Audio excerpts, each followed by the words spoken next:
আসসালামু আলাইকুম। প্রথমে চলুন দেখিনি যে জামাতে আমিরের অ্যাকাউন্ট হ্যাক নিয়ে আমি নিজেই কি হুঁশিয়ারি দিলেন।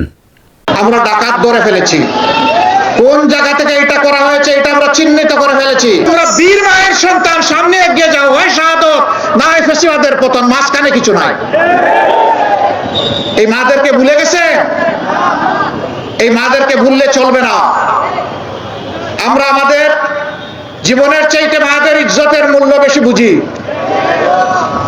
যারা এই কাজ করেন তাদেরকে বিনয়ের সাথে কোর্ট জুড়ে অনুরোধ করবো এই অপকর্ম থেকে সরে আসেন। মাদেরকে সম্মান দিন। যদি আপনার মাকে আপনি সম্মান দিতে পারেন, বাংলাদেশের 9 কোটি মাকে আপনি সম্মান দিতে পারবেন। আর যারা নিজের মাকে সম্মান দিতে পারে না তারা দুর্ভাগা, তারা অন্য কোনো নারীকে সম্মান করতে পারবে না।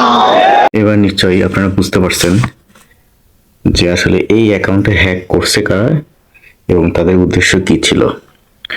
জামাতে আমির বলছে যে একটা কথা, যে ঠাকুর ঘরে কেড়ে আমি কলা খাইনে। আসলে যখন অ্যাকাউন্টে হ্যাক হয় তার 5 থেকে 7 ঘন্টা পরে তারা এটা সোশ্যাল মিডিয়ায় পোস্ট করে এটা নিয়ে হইচই শুরু করে দেয়। তো এখান থেকে আসলে স্পষ্টই বোঝা যায় যে মানে তাদের উদ্দেশ্য কি ছিল এবং তারা কি করতে চাচ্ছিল আর কি। আপনার ভিডিওটা দেখার পরে বুঝতে পারছেন যে জামাতে আমির যদি আসলে উনি নিজে এই কথা বলে থাকতেন তাহলে এত কনফিডেন্টলি একটা লোক এইভাবে কথা বলতে পারে না।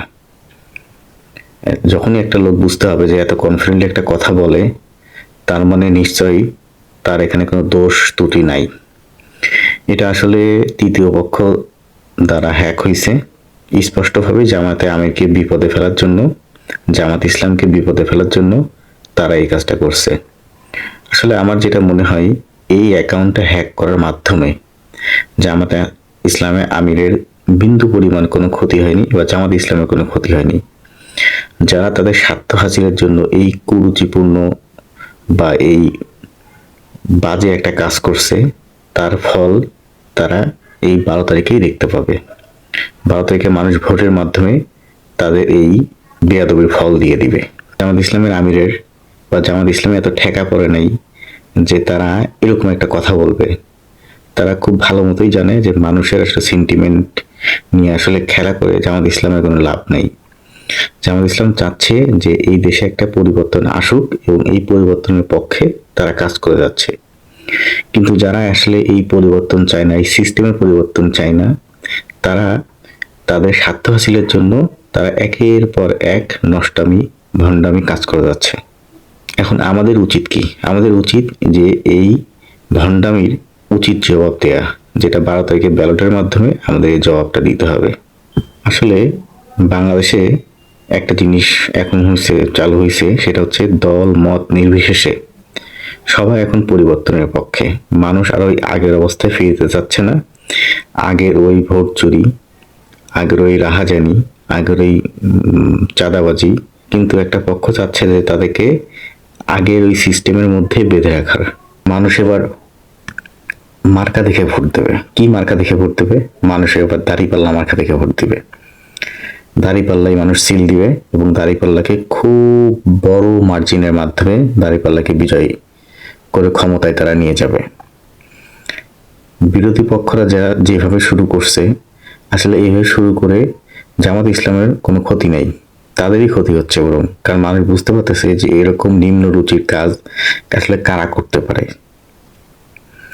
জামাত ইসলাম কিন্তু আসলে তাদেরকে বিএনপিকে নিয়ে আসলে কোনো খারাপ কিছু করতেছে না। তারা তাদেরকে সুন্দর মতো নির্বাচন পরিচালনা করতে দিচ্ছে, তাদের ভুল ত্রুটিগুলো ধরাই দিচ্ছে। কিন্তু তারা কি করতেছে? তারা এই জামাত ইসলামের বড় বড় নেতাদেরকে নিয়ে তারা বাজে বাজে মানে মিথ্যা সংবাদ প্রচার করতেছে, ভিত্তিহীন কথাবার্তা বলে বেড়াচ্ছে। তারা ভাবতেছে যে এইগুলো বললে হয়তো তাদের ভোটের পাল্লা ভারী হবে। কিন্তু তারা আসলে বুঝতেছে না যে এইসব বললে মানুষ এত বোকা নাই, তাদের ভোটের পাল্লা ভারী হবে না। তাদের ভোটের পাল্লা আরো, তাদের ভোটের মান আরো কমবে, তাদের ভোটের সংখ্যা আরো কমবে।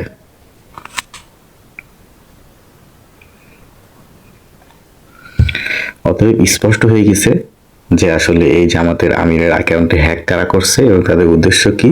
তাদের উদ্দেশ্য আসলে হাসিল হয়নি, তারা আসলে ফেল করছে। এখানে জামাত ইসলাম বিজয়ী হয়েছে, জামাত ইসলামের আমির বিজয়ী হয়েছে। জি, ভালো থাকবেন। আসসালামু আলাইকুম।